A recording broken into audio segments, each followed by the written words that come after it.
Hi, everybody. It's Honest John again.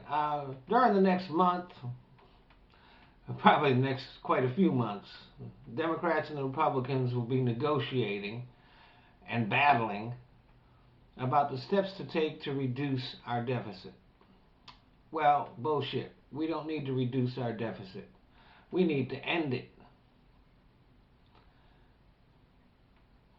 You know, it's ridiculous the idea that we're just going to start reducing the amount of money that we borrow.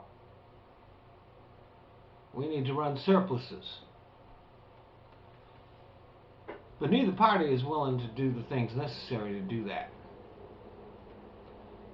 Right. First, let's deal with the tax code. There's a big battle going on about raising the taxes on the richest people 3%. 3%, that's chump change for them and for the country. We're never going to get out of debt that way. We need to restore progressivity to the tax code. It needs to go like this.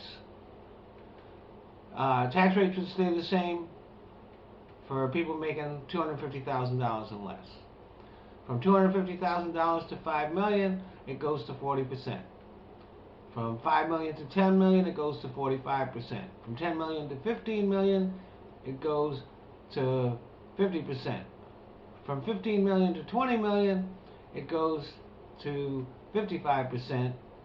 And from $20 million on up, it goes to 60%. Now, don't worry, the rich will still be rich,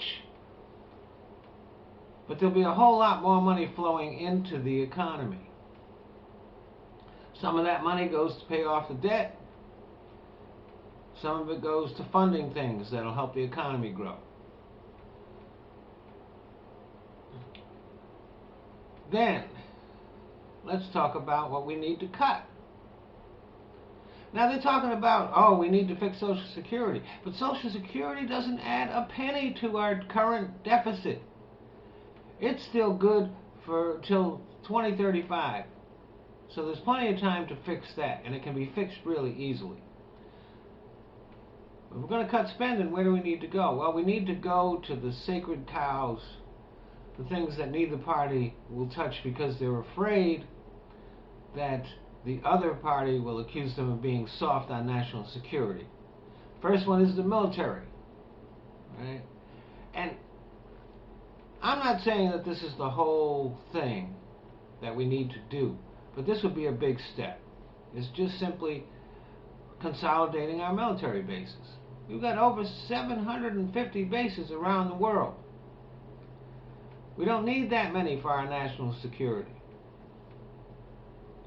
And here's what the military is already doing. They're doing these things where instead of having separate bases for the different branches of the service, they're having bases that have everybody on them. And it works really well because the different services understand each other's roles better, they cooperate better, they work better together. So it not only saves money, but it also makes the military more efficient. It could be better than that. So you do that, and then you're not worried about cutting, jobs from the defense industry because you still now you don't want unnecessary stuff being made just because it's in some congressman's neighborhood. We've got to eliminate that. But it's a sensible way to reduce our military spending without, for one thing, without reducing our military numbers and without reducing our security. Then there's another thing that we could really go after, and that's the Department of Homeland Security. I'm not saying get rid of it, but it's a huge bureaucracy that doesn't need to be anywhere near as big as it is. Yeah, TSA is going to be very big, because they're actually doing stuff. But one of the biggest bureaucratic failures of DHS is in coordinating intelligence between our agencies. There's no evidence that they've been doing that. Our agencies basically work the way they work, and they are very turf-minded, and they don't like to share. And yeah, we should still have some coordination between them, and DHS should handle that, but we don't need the bureaucracy that we have there. There's a whole lot of people just sitting around doing nothing, making big checks. Right? So let's start with those two things. We could save a lot of money with those.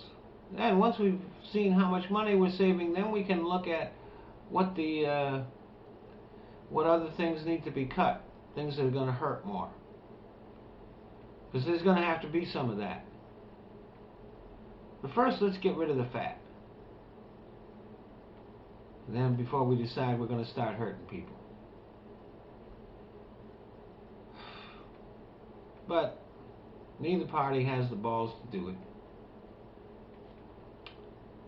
Thanks for listening.